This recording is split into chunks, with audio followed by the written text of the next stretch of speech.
মাটিতে কোনো বীজ নেই, অথচ এক রাতেই বিশাল খেজুর গাছ, তাও আবার সেই খেজুরে কোনো আটি নেই। অসম্ভব মনে হচ্ছে? এক ইহুদি ব্যক্তি নবীজির কাছে এসে একটি শুকনো বীজ দিয়ে শর্ত দিল, আপনি যদি সত্য নবী হন তবে এই বীজ থেকে এক রাতেই ফলসহ গাছ বানিয়ে দেখান। নবীজি সাল্লাল্লাহু আলাইহি ওয়াসাল্লাম মুচকি হেসে নিজের হাতে সেটি মাটিতে পুঁতলেন।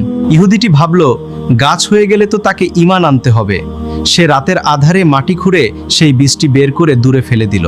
কিন্তু পরদিন সকালে সেখানে গিয়ে তার চোখ কপালে উঠল।